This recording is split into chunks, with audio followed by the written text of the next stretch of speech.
Once again, it's that show that apparently needs some form of introduction. We're not quite sure what introduction it needs, but it's IndyCar Weekly once again. Hello, how the heck are you doing? Paul Vincent, Reynolds Shenworth, now at Ryder. We've even got some guy called David Sockrider hanging around. He might get involved in a couple of minutes' time.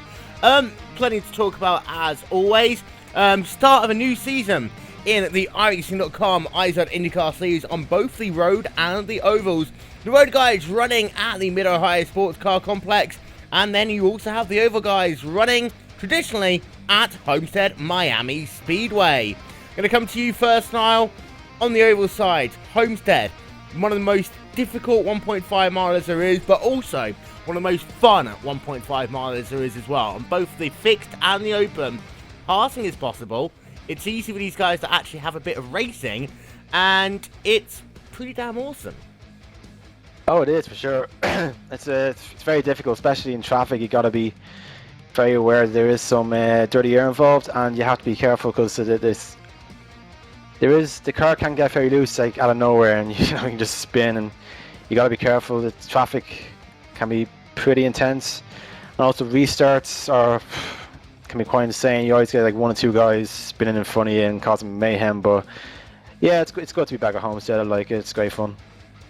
And that fixed side, we'll talk about that first. It's the setup for that. It's conducive to highline passing more than anything else, which is moderately interesting.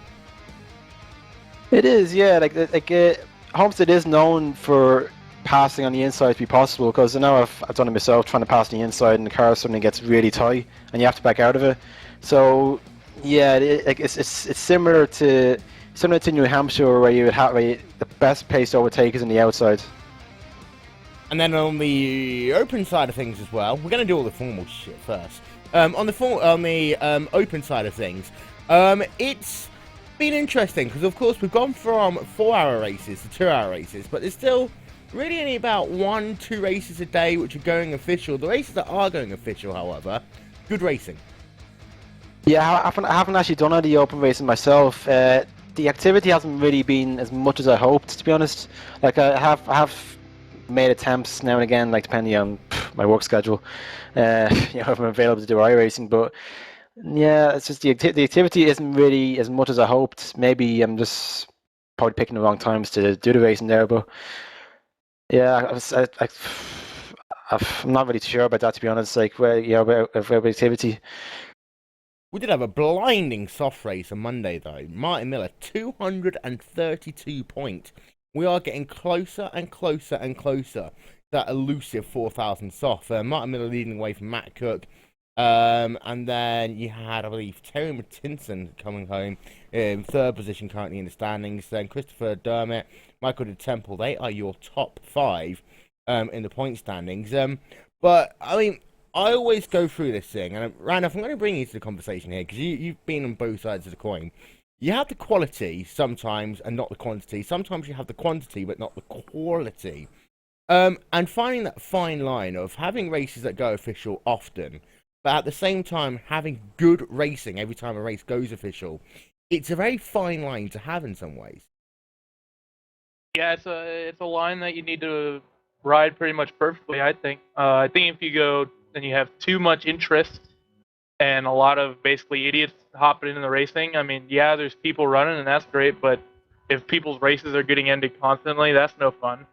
And on the same side, if there's not a lot of people racing often, but you have like a couple strength of field races that go official every week, maybe 1 or 2 on the weekend, you can get the feeling where it's like a league almost. You see the same names, get great racing, race with the same people every week, develop trust, people you know you can race hard with, and I think going too much into one or the other usually isn't good, but I think leaning more towards the strength of field sort of racing is generally what gives you the best racing, in my opinion.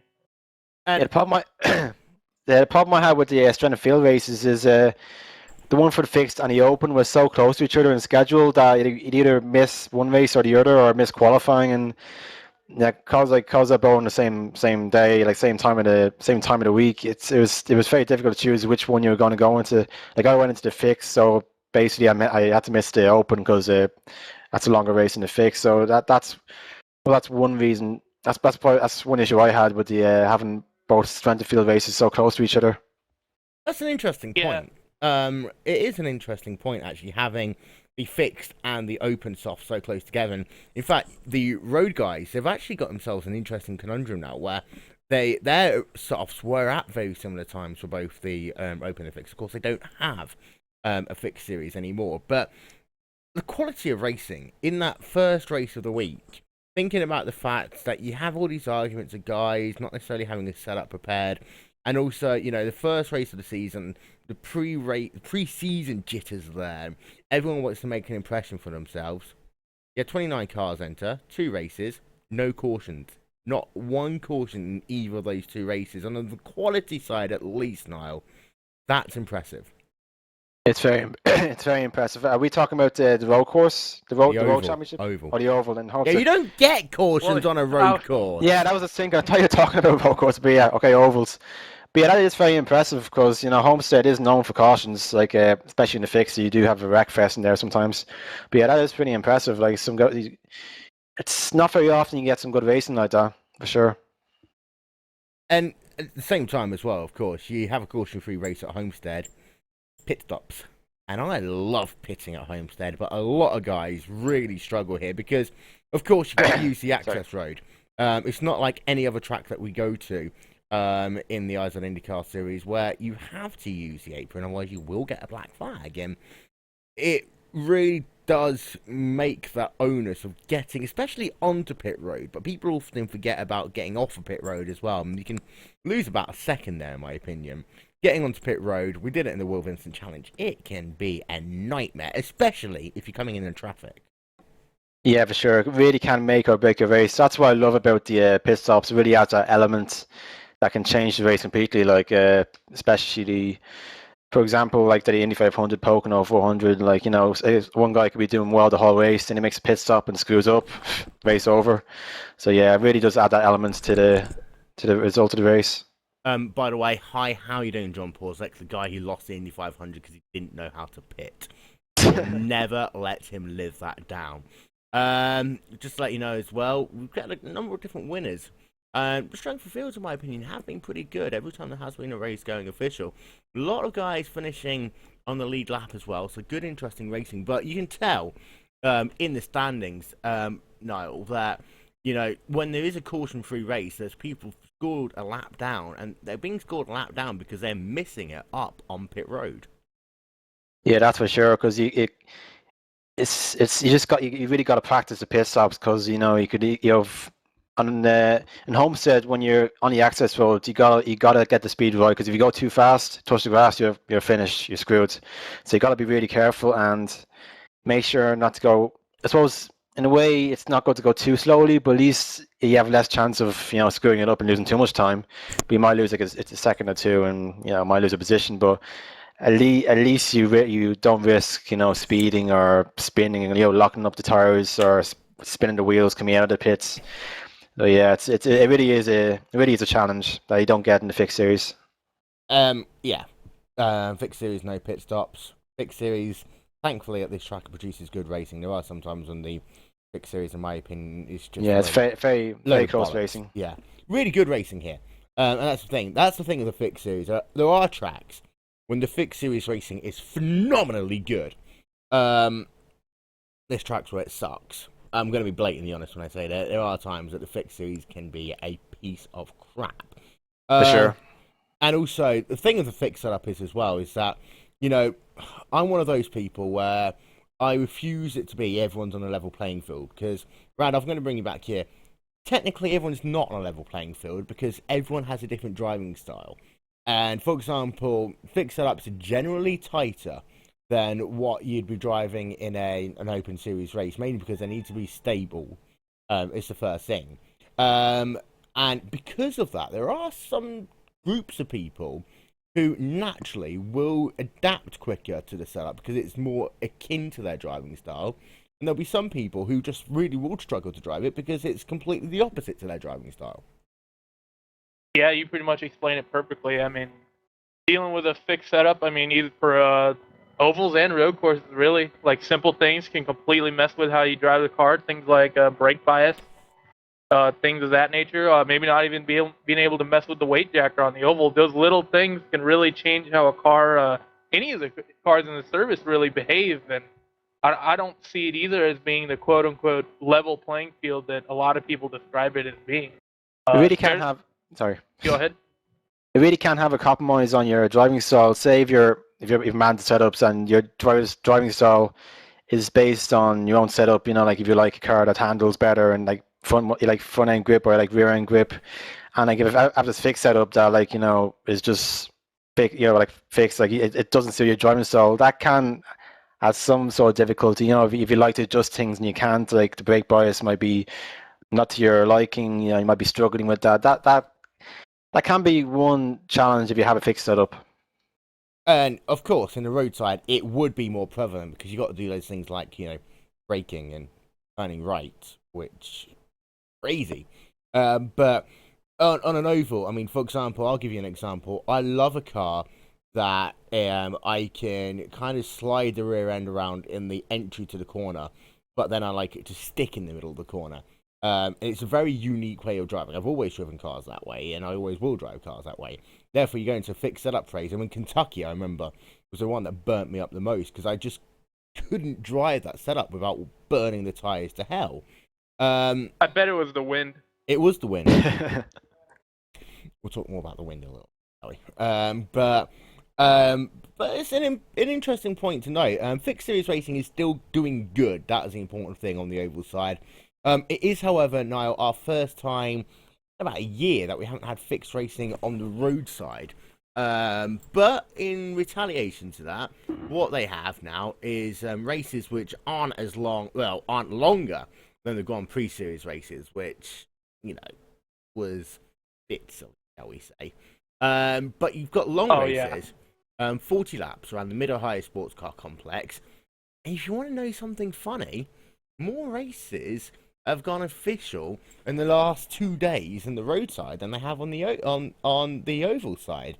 I had a pretty good race about 7 o'clock my time today. That's the biggest race of the week, and it's interesting to note that for the roadside, then busy days around will be today, tomorrow, and Sunday. Nico Brand once again dominating in his victory on the roadside. He has unbelievable pace. Yeah, 20 seconds ahead of Carlo Labate. And, the guys in there, Ricky Vargi, Christian Richer, Evan Rudko, finishing in the top 5 in that first big race of the week. They got one more tomorrow. But Nico Brandt, once again, showing how he is one of the class acts in the roadside of the IndyCar. Oh, yeah, he's showing everybody how he's done. I mean, you guys were talking about his race pace, but even in qualifying, he's 7/10 faster than anybody else with the fixed setup. I mean, it's just insane to think that someone's that much quicker than everyone else. I mean, that's the thing. Especially with such a large group of people that you get with the Open Series, as opposed to like a league.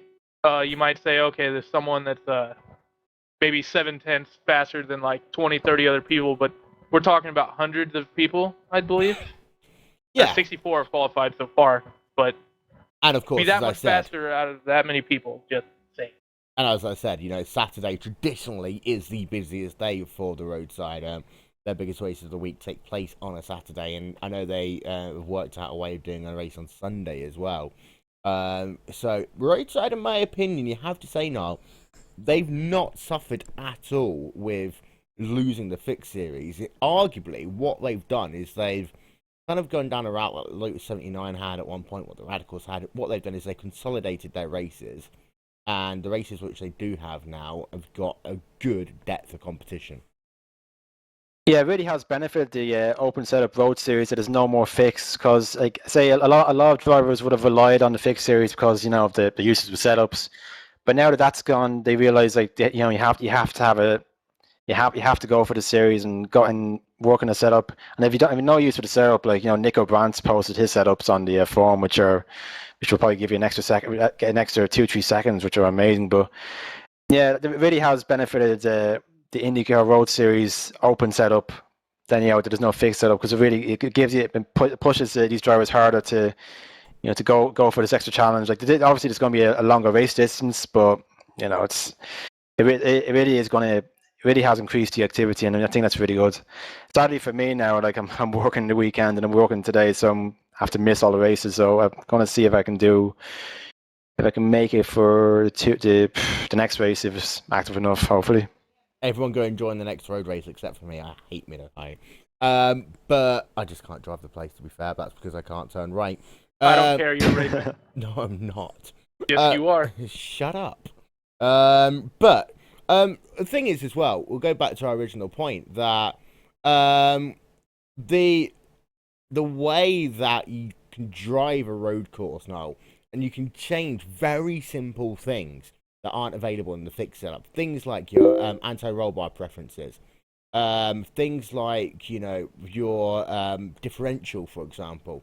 Little changes on that can take a setup that is almost undrivable. 2-3 clicks, all of a sudden, it can be a dream to drive. Yeah, you can see that on a lot of the cars. Like, if getting away from the IndyCar, for example, the Cadillac, you can change a couple things in that. Well, it used to be fixed setup, but you change it, and it used to be terrible. Change the diff around a little bit, and suddenly the car is a blast to drive. But it really is the same way in the IndyCar. Yeah, I think it is very beneficial that you don't have to be stuck with a fixed setup and be frustrated because you can't change the brake bars to the A or B because it's undrivable. But now that that's available, it's I think it is really good that we have that now available, that you can make these adjustments. To bring the Open Series more active by by doing this, making this decision. Like I said, it is nice to have. I am actually going to try, I'm going to say try, because I know his microphone is not working that well, to bring David Stockride into the conversation, because David, you've run road and open since the depths of time in existence itself. It is enjoyable to see a resurgence in the roadside overall, and not just a resurgence in participation. I'm coming back to that quality argument. Good quality racing. I don't think he actually has his microphone turned on, so therefore he's not even going to talk to me. There we are. This is what happens with live broadcasting, kids. You never know what's going to happen. We'll move on. Testing. 1, 2, 3. Yeah. I could just put on an American accent. But what you do, go into settings and just turn it to voice activation. There you are. I'll come back to you in a minute. Go to settings, then capture, turn off push to talk and put it to voice activation. I think that works. Then mute your microphone until you're ready to talk. Time for a TeamSpeak tutorial weekly, folks. Yeah, we could do a little feature, how to use little bits. Yeah. We'll talk about Mid-Ohio, actually. It's like, I hate that racetrack. But it's a challenge this week for these drivers, Randy, because cold tyres at the start of the run make this car incredibly hard to drive. Absolute nightmare. And, I mean, you've got a track as well, which is very, very technical. Good passing opportunities coming into the keyhole, coming down into China Bend. But at the same time, you can't put a foot wrong because you will go into the gravel, you will hit a barrier. Oh, yeah, the new tires making the car sketcy. And in addition to that, Mid-Ohio has always been a slicker racetrack. Yeah, Mid-Ohio is very, very technical. It's slippery. Half of the track is, straightaway into a heavy braking zone, and the other half is basically single file S's, really. And it one mistake in that portion of the racetrack, and you're getting freight train. Yeah, I think I was going to say to you as well now, it's also a place where lap traffic can come into play because it's a short lap time. And you talk about the single fileness, everywhere from the China Bends until you come into Thunder Valley, you can't really pass. Even getting out the way can be difficult. Yeah, in some way, it is kind of reminiscent of a street track because it's so tight and narrow, and the track is very short. It is very difficult to pass. I mean, dealing with traffic, it can really have an effect on your race. If you're in the lead and you have leaders catching up on you because of traffic. But yeah, it's and also as you're just saying there about the track, like it is a very difficult track to get the hang of. You need to do a lot of practice, and like I'm struggling myself. I'm doing like 1 minute 12, so everyone else is doing 1 minute 11, 1 minute 10. So I need some work to do there. But it is a very demanding track. It's only a game, but if we were talking real life, it would be the kind of track that's very physical and demanding.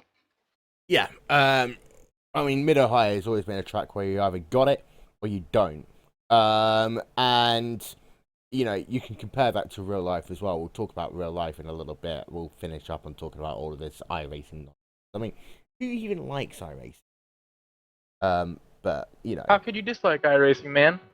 I know. Big setup. iRacing is No the World of Warcraft of motor racing, I think. Yeah. No, got the same pricing. Yeah, it's actually cheaper.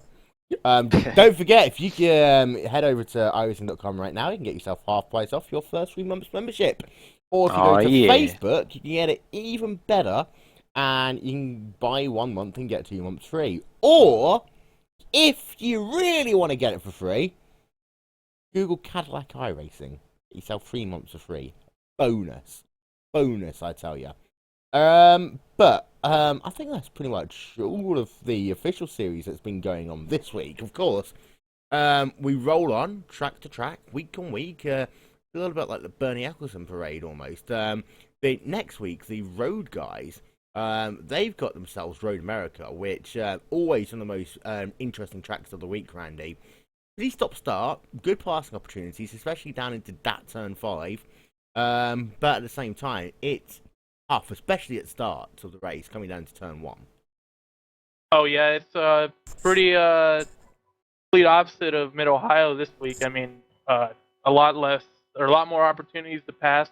It's definitely as difficult as Mid Ohio, but it's difficult in different ways. Whereas Mid Ohio, it really is narrow. Mid Ohio, Road America is quite wide.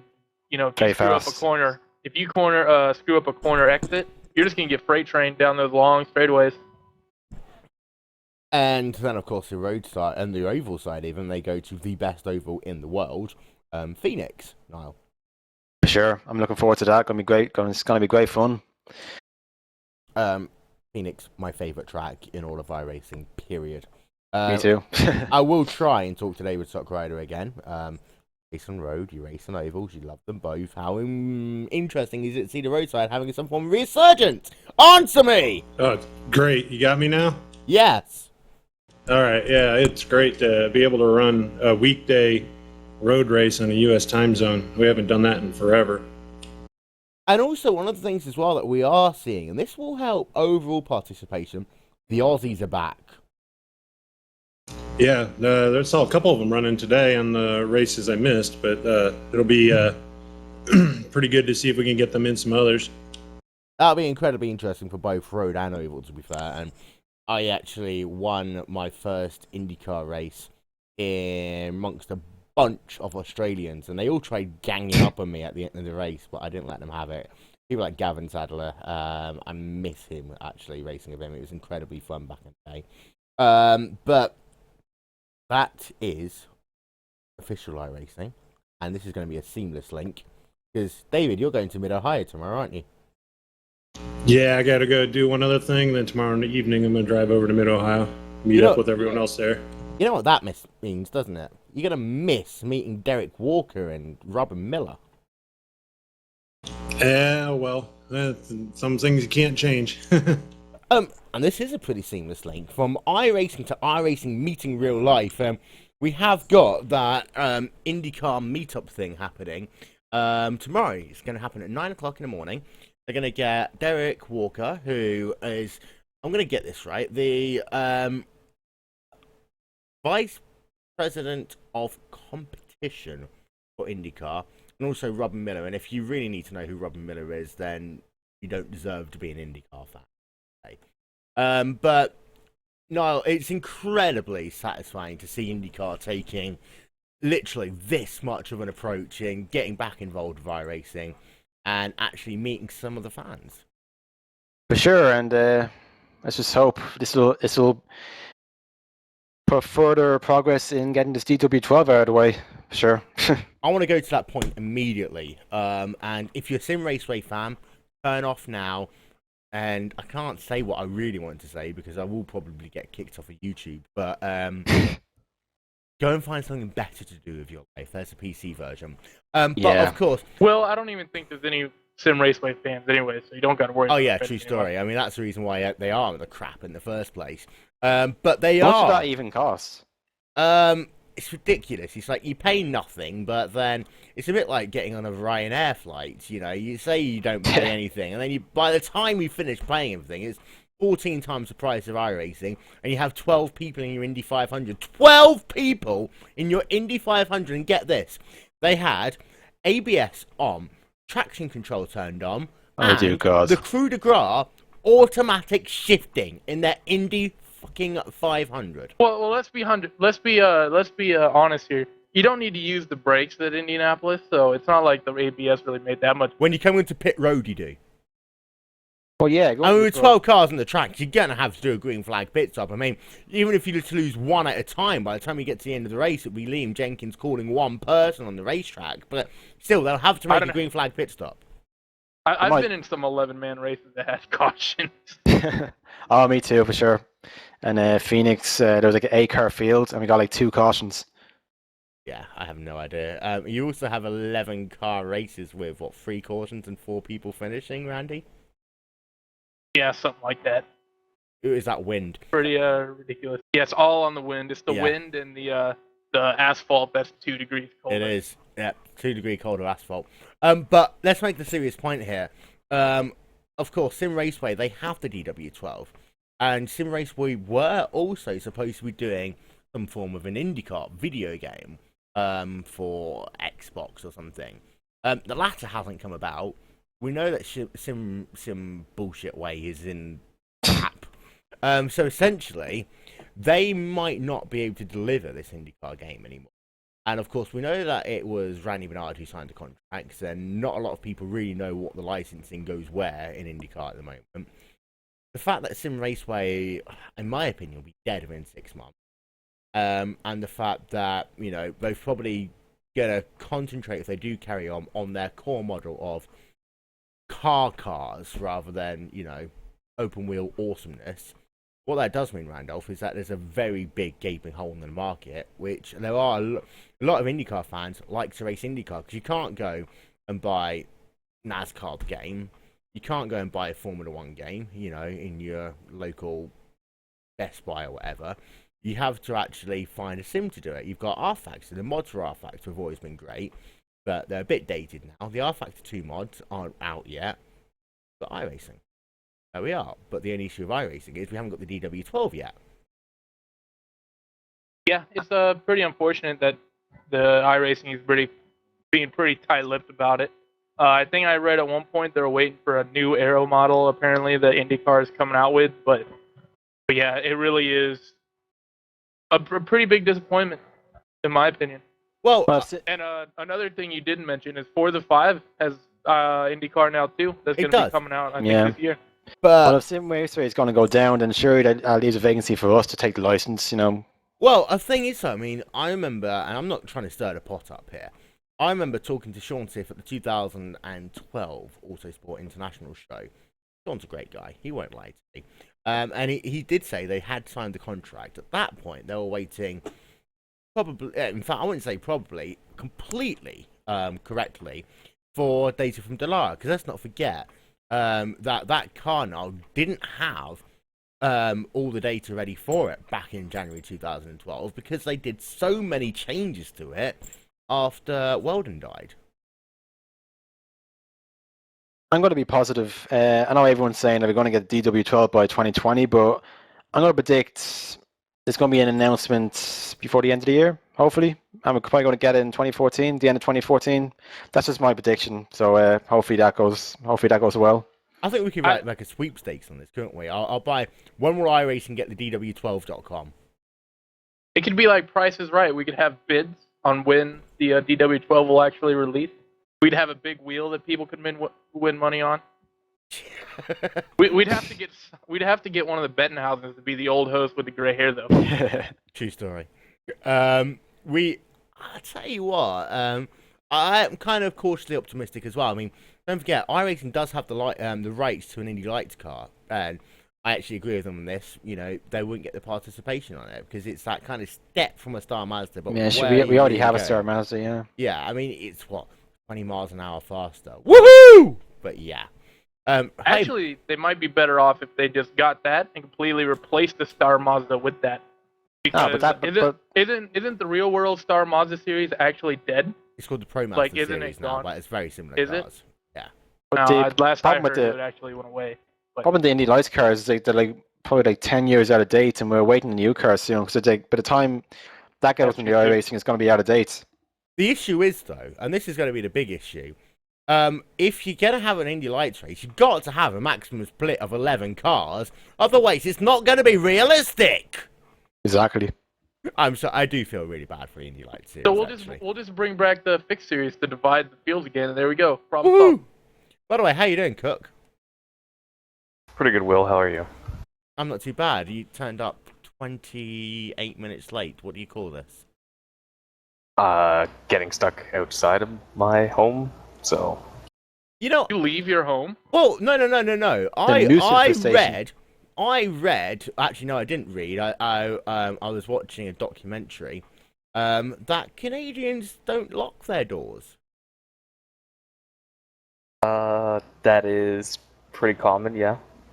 So how could you get locked outside? I wasn't locked outside, I just wasn't available at the time. Pathetic. Moving on. A polar bear trapped me in my car. Oh, okay. Oh God, Glacier, what are you doing? But we've talked about that. I'm going to call Dave Judson. I'm actually calling Dave Judson, by the way. You won't be able to hear what he's saying, but he can hear me, and you can hear what I'm asking him. Just put the phone on speaker and put it next to the microphone. I can't. I'm doing it off my PC. You don't have in England? Hello. Dave, hello. It's Will Vincent from your favourite IndyCar chat show called IndyCar Weekly. Good evening, Mr. Vincent. Hello. You're on a Well, this big is field in Ohio. What the hell's going on? The weather forecasters don't know what the hell they're talking about, and it's currently raining, so we're sitting here drinking plenty of beer. So it's raining in Mid-Ohio. That's going to make for a great race this weekend if it rains.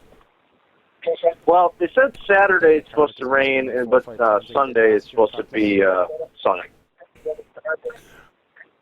But so you're in Mid-Ohio, and there's rumours that you've got some guy who's a vice president of competition from IndyCar coming to see you tomorrow. Yes, at 9 a.m. tomorrow, Robin Miller from NBC Sports and Eric Walker will be stopping by to check out and see what iRacing's all about.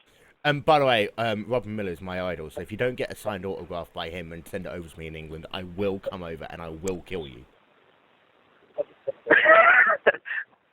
Well, I will do. Sorry, Carrie opened a beer in front of me. I will do the best I can to get you a Rob Miller autograph. You better. I'll have him sign one of our empty beer cans for you. Ah, that would work. Who's with you anyway? What's that? Who's with you anyway? Who's with me? Yes. Eric Manick and the Bettenhausen brothers are here. And why haven't they said hello to me yet? Because they're too busy drinking. Awesome. So, of course, as well as from seeing the god that is Robin Miller, and also the awesomeness that is Derek Walker, apparently you're going to go and see a race on Sunday or something. Yeah, apparently there's a race on Sunday. It's supposed to be pretty entertaining, I guess. Well, it's Mid-Ohio, which means that Dixie's going to win. So we're going to talk about who's going to come second. Who's going to come second? Well, you know what? I think Pagano's been looking strong in the test on Wednesday, and he's been pretty quick. He just had a quick little off earlier today, but you know what? I think he was going to challenge for the win. So he's going to challenge for the win. Dixie is still going to win. Is Will Power going to blow up or crash or something? No, Will Power's not going to do anything this year. He's in a slump, and he's not going to break it on Sunday. All right. So rumor has it as well is that we're going to be chatting to you again 9:30 tomorrow morning. Is that right?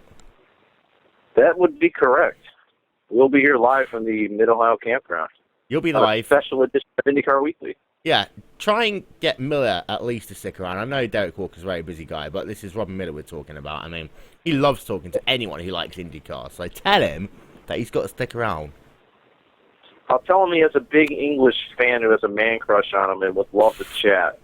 Awesome. We'll And then get Let's see if that works. And you know, you talk about my capris all the time. My capris can't be as bad as Will Buxton's red jeans. And on that bombshell, we're going to let you go. So you have a good race. We'll talk to you tomorrow. Sounds good, guys. Have a good show. Bye. Bye. Was Dave going to come on or what? Oh, we talked to him. Well, you guys were, chatting over my interview. We talked to him. Your microphone was muted. We couldn't hear you. I know, because you guys were talking. Sorry for trying to keep the live stream active. Well, you could hear I was asking questions. Guys. So, Mid-Ohio. Yeah, but we had no idea what the answers were. It was just a question and then silence. You can make them up in your head. Have you not got any imagination? Nope. The listener that you should. By the way, who the heck is this Rowdy Bush? Answer NASCAR yourself. driver? Well, we'll talk about Bush. Hello. What's up, Troy? Or, Will, yeah. Hey, how you doing? I don't even know who you are. Are you Troy? Oh, come on. Ah, hello, sweetheart. How you doing? Oh, I just thought I'd come over and say hi to my biggest fan. So we'll talk. In fact, seeing as you are Kurt Busch, actually no, you're Kyle. Kurt Busch, he's actually making that idea of doing a double header, racing at Fontana and racing at Talladega within the space of about 24 hours ish. One hand, it's an absolutely crazy idea. On the other hand, it's getting IndyCar promotion because NASCAR's website was talking about it. And it'd actually be pretty entertaining because he said that he wouldn't do Indy unless he gets the chance to drive an IndyCar beforehand in a race. The only overlay can do that is Fontana. So this is Kurt Busch saying, hey, I want to race a 2014 Indy 500. It's a crazy idea, but crazy is good. It has been done before. Bobby Gordon has done it in, I think it's 2003 or 2004. Either one of those years, he raced Indy 500 and the race was stopped because of rain, so he had no time. He had to fly all the way back to Charlotte and hit that race and put a jacket of zero in the car so they couldn't share the car. So yeah, that has been done before. So why not let Kurt Busch do this double header in Fontana? Logistically, it works out a lot better because of the fact that the Fontana race will finish about 11 o'clock. Yes, he's then got to get on a plane and sleep overnight on a plane from Fontana to Alabama. But it's going to be a new day, so he will actually get some actual sleep time. I'm curious why you guys think it's crazy. I don't think it's crazy. I think it's awesome. Well, once he's fit, should be no problem. Race drivers have to be as fit as athletes. So we're talking about Kurt Busch, not Tony Stewart, all right? You said exactly the same thing I did. Tell that to Steve Kinzer. Yeah. Yeah, he's already been fitted, and as far as Talladega goes, I mean, there's not really a lot he needs to do there.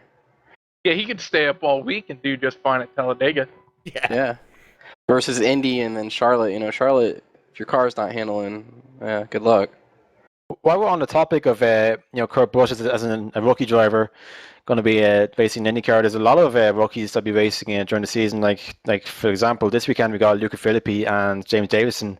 And Luca Filippi did an amazing job to get fifth place and fifth fastest in the second session. You know what? That really intrigues me because one of the things I have been worried about for a good number of years, ever since Indy Lights has really gone to the crapper, how are we going to get talent through the system to get into IndyCar? But you got GP2. Well, yeah, you've got. We'll just steal the NASCAR driver. Well, yeah, we'll steal a NASCAR driver as long as they can fit in, and they're not called Danica. Yeah, just get Danica back. Drink twice. But GP2, this is a perfect feeding ground, and I think this is one of the issues why Indy Lights isn't doing so well at the moment, because a lot of GP2 drivers know they're not going to get into Formula One because of the way the system is, and the fact that you've got Kimi Räikkönen, Fernando Alonso, and the Mozzie guy trying to compete for one seat at Red Bull, and there's not much driver movement unless you've got tons of money. IndyCar as a racer, it's a lot easier to get sponsorship than it is for Formula One. Even though you bring your own sponsorship, it's a lot easier. And also, the competition in IndyCar has improved, and it's racing-wise, at least, become a legitimate alternative. I mean, of course, TV exposure-wise, Robin Miller and Derek Walker. I hope you're not listening to this, but the ratings are still crap. But the racing at least is good, and I think racing-wise it offers a viable alternative. One thing you still don't get though, Niall, you don't get people coming to IndyCar looking to then go to Formula One. That's for sure. And then Colin Daly said the exact same thing there. Like, it is easier to get into IndyCar in America than it is to get to Europe, which is like Formula One, based on the fact that if the funds are more demanding in Formula One than you get in America. And so that's probably why you would see Conor Daly being in IndyCar in the future, I think, because he gave that opinion. Yeah, and you're looking, if I remember correctly, to get a decent ride as in IndyCar, you're looking at about $5 million in sponsorship. If you're looking for a ride, you're looking at about $2 million. I think Barrichello got his in about 1.5. Add prize money into that. Of course, if you do well at Indy, then you're pretty much sorted for the rest of the year, which is why J.R. Hildebrand got sacked. Just didn't get that car. I think that team was expected to get a top 10 at Indy, and when he didn't, that was half of their funding for the year. Yeah, all that work during Le Mans just like gone in like 5 laps or whatever. I don't know how long it lasting, 5 or 7 laps or whatever. But yeah, that was a big blow. Well, I hope his engineer got fired. That's all I have to say. Yeah, true. I know, to be fair, I know from a couple of sources that there was a big reshuffle, not just with Hildebrand, but the entirety of that Panther Racing team. But at the same time, I think IndyCar, in some ways, is in a bit of that stagnant situation that F1's in, because of the fact, David, that they've not got the cars to really bring in a lot of this new talent. They will get guys to a couple of races here and there. You'll get a couple of guys for Indy, but I mean, the fact we've struggled to get 33 competitive entries for Indy 2 years in a row shows one aspect. And the fact that, I mean, even though the grid sizes are a lot healthier compared to 5 years ago, you're still only looking at, what, 20, 24 cars? That's when you talk, David. Okay, someone else can answer that question. Are you asking about F1? I'm asking about IndyCar and F1, about, it's still difficult to get a seat, mainly because of the fact there's not many seats available. Well, yeah, F1's kind of self-imposed limit because of the way the broadcasting rights, the money from the broadcasting is set up, and only the top 10 teams get funding at the end of the year. So. And Bernie Eccleston's a money-grabbing asshole. Yeah, pretty much. So essentially, the field's limited to 20 to 24 cars just by that alone. IndyCar, so it actually could be interesting. If it keeps up like this, could we possibly see IndyCar become the stepping stone to Formula One? I don't think it would ever work that way, because the transferable skills wouldn't work. You wouldn't go and race 215 miles an hour around an oval to then go and race in Formula One. I think you still would take that one direction or the other. Whilst, you've got that GP2 thing, because GP2, let's not forget, has become a much more international series than back in the days when you had Formula Atlantic, which was, what essentially now what Indy Lights is. GP2 was very European-centric. You had Japanese Formula 2, which was very Formula 3000, which was, surprisingly enough, Japanese-centric. I think because it's all become international, I think you take GP2 and then you diverse out. But the car thing, I mean, that's the thing. I think now IndyCar's in that situation that they've had the car for 2 years. The issue, I think, was, and someone will correct me at some point, that the people just didn't have the stockpiles of cars to be able to run the entry for 2 or 3 races a year. Now they've got that stockpile, unless, of course, you are EJ Vizo's team, in which case you have nothing, because EJ Vizo's crashed all the time. You've got that chance a little bit more to kind of work yourself up to get more cars running. And I'm hoping, this is my important thing, I'm hoping that we'll see, 26, 27 cars again in the IndyCar field at some point soon. I think that kind of answers your question about earlier about the activity. Because these are new cars, like the teams might not always have enough equipment to support like a third driver or a fourth driver. For example, you have like Dale Coyne, they giving these drivers these part-time one-off chances, and because like it's like the second year in this new car. They now have the equipment to support an extra driver, and like I suppose funds also adds to that as well. Like you need to have the funds to support the mechanics and running the team, that kind of thing. And I say about next year and the year after there'll be even more activity. There'll be see even more driver changes and stuff like this, and the years to come, unless of course you decide to bring out a new chassis.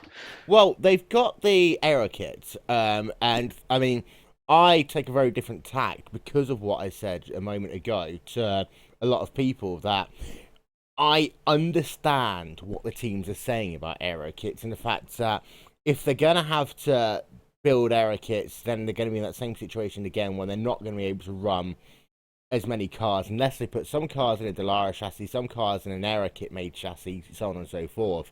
One, I think, of the issues as well is Honda and Chevy, because of course we were supposed to have Lotus, and now you've got kind of half and half Hondas and Chevrolets, but I'm not sure how many more they can support. And yes, they are called Lotus. I'm hoping that if we get a third engine supplier, and I know that the rumours are that Fiat are wanting to get involved, you might have Ford wanting to get involved, Toyota, Nissan, etc., etc. You can put the list on for an eternity. A third engine supplier would help dramatically, because my only other issue if you to just have Honda and Chevy is that you'd go back to the car era where you'd have the Penske's, the Ganassis and the Andretti's with the A-spec engines, and then the renter drivers pretty much being forced to use, I don't know, this stock build, the one that was developed. Well, in Honda's case, it'll be a kind of newer engine because they're going to have to go to a double turbo, but a more stock build, and they won't get that performance advantage. I think it's going to have the same issue with the aero kits, because like if Penske are going to build their own aero kit, and like Chip Ganassi probably going to build their own one, and like they're like way ahead of the field. What's going to happen with the smaller teams, like with Dale Coyne Racing? Like if they can they afford to build their own aero kits or rent it from they different have team? to be able to rent it, I think. They're supposed to be originally purchased for $75,000. You could purchase the aero kit, and they have to be available to all the teams. The second thing with respect to having a higher quality engine, the A drivers get the A engine and B drivers get the B engine. That's not going to happen, because if that happens, or they even think that happens, I guarantee you those teams that felt slighted, well, no, they'll just go to Honda, or they'll go to Chevy. They're going to go to where they can get the best engine. So in this day and age, I don't think Chevy could even Honda could get away with that type of action. A lot of the way these engines are selected, you have 10 of them in a line, you come up and it's a random selection no matter what team you are. So that's not a fear at all for me, as far as somebody getting better equipment because they're a bigger team. Yeah, I think it'll turn to Formula One, where you'll have the smaller teams struggling at the back now with no chance of winning. Because at the way it currently is, it's great that you have the smaller teams have a chance of winning. With Detroit, you got Mike Conway winning, and like if they really can't do that, if I really hope they make that clear that if they're going to upgrade their engines, it has to be applied to all teams that own that engine. They can't just have an an A engine or a B engine. It has to apply for all teams. You have to make sure that, because then you get stocking filler cars, essentially. Cars just to make up the numbers, and you can go back to F1 back in the 90s, for example, was when it's most prolific. You'd have people running a 1993 spec BFV engine, for example.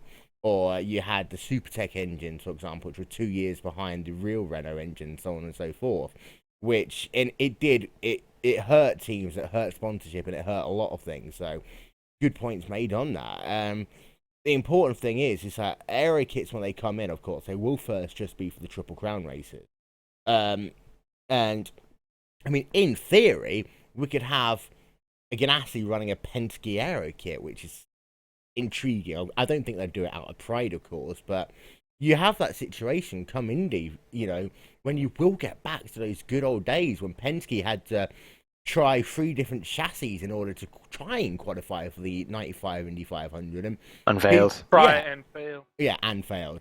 And people will, try and make those deals, and they will keep their options open, which is going to be A development war. I think IndyCar's needed some form of a development war of sorts for years. I mean, it's been a while since we've had the Renards and the Lolas and Swift's at one point. And I think that in itself, I think will elevate IndyCar back up. Yeah, just want to go back to Formula One there. Do you remember the Minardi team in 2000? They had an amazing car designed by Gustav Brunner, but he had this really old spec Ford engine that was probably from 1996 or whatever. And like that car they had designed, which probably would have been enough to be in the midfield, a regular point scorer, and they couldn't score points because the engine was so bad and pretty much destroyed the team.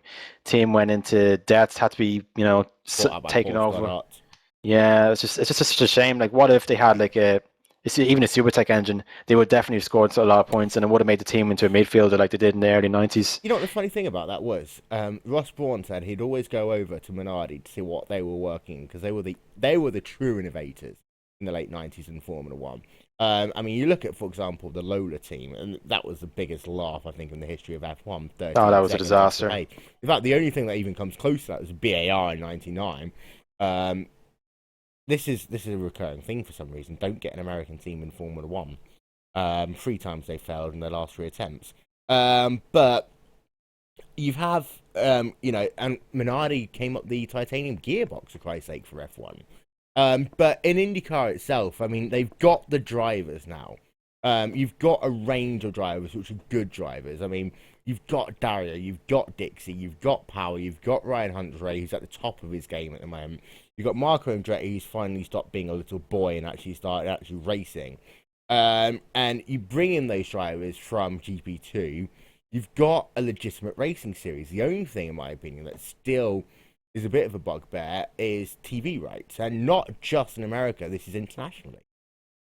Sure, because like even over here in the UK, it's still in Ireland, it's still a struggle to get it. We do have it on BT now, which is we only have exactly. We might have a station that specializes in IndyCar. Like we had last year with Sky, but to be honest, I wasn't a huge fan of Sky. To be honest, it was just constant breaks all the time. So hopefully BT will fix this problem. Having breaks every 5 minutes. And there was also ESPN. Oh, you mean like Fox? Well, like Fox, TNT. Come on, let's be fair to Fox. I mean, I was getting a little bit annoyed that NASCAR kept on interrupting my adverts when TNT was showing it. We go silent because we talk about NASCAR. I mean, but you're right. And in the UK side of things, I mean, the ratings for Sky Sports' IndyCar coverage was shocking. It was terrible. We've had more people watch a GlacierTV broadcast than we had watch Milwaukee in 2012, which says everything. Do you remember? Did you watch the Indy 500 last year on Sky? Yeah. It was terrible. It was terrible. They missed the entire proceedings before the race started. They went straight to start your engines. They completely missed all the national anthem, the balloons. Jim Neighbour singing, even though he wasn't there, but they missed that bit. That's the most important part of the race, the beginning of it, and they missed the whole thing. And it's not as if Sky would do that, because you have a look at their NFL coverage and they are right there for everything. I mean, BT Sport, if you're listening, and I know you're not listening, give me a call. We'll sort it out. But I mean, as well, Germany, they've got a new TV deal finally. Which means they're going to get it on a channel which actually will show it. And I know Germans especially have had a huge issue. And you compare, Germany have had a huge IndyCar following back in the kart days, and it disappears apart. But of course, that ongoing thing is NBC having NASCAR. Will it help or will it harm IndyCar? I think that's going to be the important thing over the next couple of years, whether or not NBC having NASCAR will help IndyCar. Someone American needs to come in on this point. You mean me? Well, yeah, I think the international affair could be great. Like you mentioned Germany. Germany at one point built a racetrack for IndyCar. I can't remember what it's called. Lauretia Speedway. Yeah, that one where... we did it as well, Did you? Yeah. Oh, yeah, Rockingham, but, that never really went well, but... We had 2 races there, thank you very much. That oval was very unique. It was nothing like any oval I've ever seen. It was just an odd shape. I don't think I've ever seen a race at the Rockingham. I'll have to check something out. Actually, no, I've YouTube seen for sure for men the 500. I've seen the Legends cars running the infield putting on a good show. It is a real shame for the Lotus ring, because that was that track had potential, but it's really scarred for what happened. First of all, Michele Beretta was killed there, right, testing for Le Mans. Then you have Zanardi having his huge crash. Somehow he survived that, but that really, when you mention Lotus ring, you're always going to remember those two big incidents that happened. It's a real shame that it never really took off. Yeah, and Rockingham's issue of where it is in Colby. I mean, I'm a town planner. Whoever the heck put an oval in Corby, close to Norfolk, close where it's going to rain, close to the coast, is an idiot.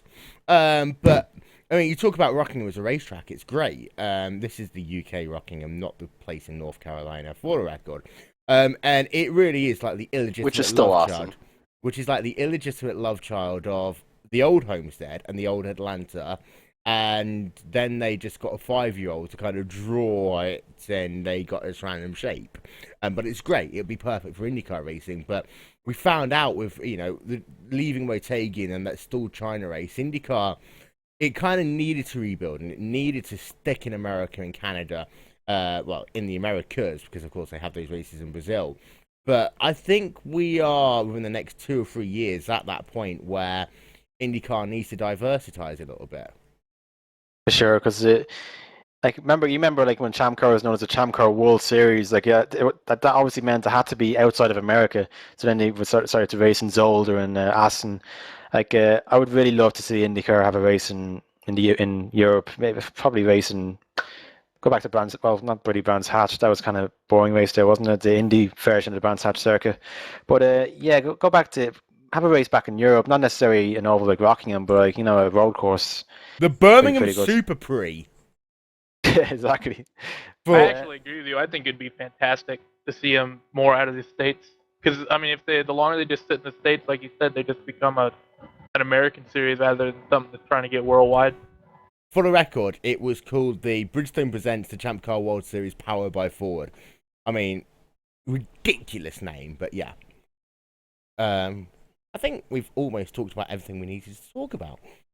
Mid-Ohio this weekend, who's going to win? I mean, sorry, I'm gonna retract that question. Mid-Ohio, who's going to come second because Dixon's going to win? Danica Patrick. Drink! Power? Really? Okay, in fact, Power is good on the road courses. Well, yeah, historically, but look at his season. It's been shocking. I mean, he doesn't need, for the first time in 4 years, he's not going to have to choke at the last race of the year because he's not going to be in the contention for the championship to choke. I think Mid-Ohio is more of it's not like Toronto where you like constant, pace car constant wrecks and pace cars coming out. I say if the race stays stable and there's not much incidents, he'll probably be in a consistent position and finish second or third or whatever. That's what I think. I tell you what, Josh Mertz is going to hate me for this, but Will Power is just like Sebastian Vettel. He is very, very fast. Ding, ding, ding, ding, ding, ding, ding. He is very, very good at dominating a race from the front, but as soon as he gets into traffic, he doesn't know how to overtake. I mean, we saw that at Toronto. I mean, that crash with Frank Kitty. I mean, come on, Will. Went a bit Sato there, didn't he? Yeah, I mean, this is Will Power, supposed to be the best guy in the road courses in IndyCar, and he just can't overtake. And we've seen it before, and I think that's the issue. Will Power needs to get Marco Andretti's driving coach, seriously. Because if he doesn't, then, he's going to leave IndyCar without ever winning a championship. And that's the harshest reality about it. Sorry, that was just my Will Power bashing moment there. But important question is, Elio versus Dixie. Dixie's aiming for his 3rd championship. Numbers go his way. He wins a championship every 5 years. Elio Castroneves, now he's paid his taxes. He looks as though this is his best shot, I think, ever for a championship. Yeah, remember we had a discussion earlier. Like, I personally would love Castroneves to win, so he gets that out of the way, and he can retire happy when he ever does retire. He can retire. But, well, whenever he does retire, when he decides it. But Scott Dixon, he is known as the Iceman. He's good under pressure, I say he will probably get it the very last race. You know what? Now you called him the Iceman. I do expect his interview, if when he wins Mid Ohio, to be. Well, it was very interesting crash, and what happened was I left the race from the front. Just leave me alone. I know what I'm doing. Yeah. And if he loses, he'll just say he was having a shit. Yeah. In the car. Yeah. And on that bombshell, I think we are going to have to end. Don't forget, we'll be back tomorrow, 9:30 a.m. ish, Eastern time. We will be back. We'll have the guys over from Mid Ohio. Dave Judson, Kerry Bettenhausen, Todd Bettenhausen, Eric Vanek. David Stockrider probably won't be here because he'll be on his way over there. So come and join us. GlacierTV.com, YouTube. Don't forget, ISOWC action coming your way next week. The ISOWC Race of Champions, which pretty much means what we do is we get anyone who's ever won a race in the ISOWC, and anyone who's ever, come in the top 3 or something. No, it's not anyone who's ever raced. Technically, I'm eligible for the Race of Champions, but I can't actually run it. I'm commentating it. I don't know whether or not I should announce a car track combination now, or whether I should leave it till next week so they have less time to prepare. Actually, I think you should race it and commentate at the same time, so That's that what just I was saying there. So your opinion of the wind is much more educated. True. Yes. We will announce it next week. We'll do it at the very end of the broadcast as well, so you have an hour less. We'll send out the email. Literally, I'll hit the send button. It's going to be an interesting combination. The only clue I will give you is it will be a road course and it will be an oval. Chances are it might be the same track for both. And if you're thinking of running it in an IndyCar, think again. And on that bombshell, it's time to leave. We'll see you all tomorrow, 9:30 a.m. Eastern Time. Get up early if you're an American. If you're in Europe, I don't know, come home from food shopping or something. We'll see you all tomorrow. Bye-bye. Bye. This is that bit of the show, by the way, where I haven't actually found the button to turn off the stream. So you can carry on talking for a minute. Isn't it the big red one? It is actually the big red one. I've just found it.